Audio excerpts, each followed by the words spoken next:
Hello guys, welcome to my YouTube channel. सुरुवातीला आपण short sleeves cutting करून घेऊया.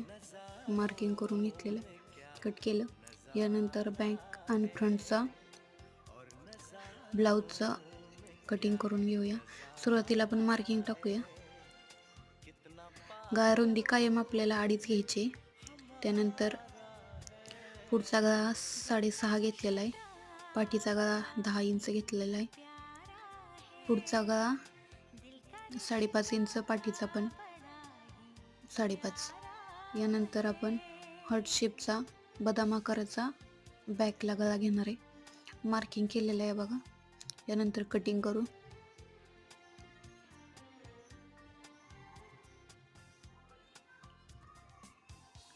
कटिंग करून घ्यायचं चालू आहे.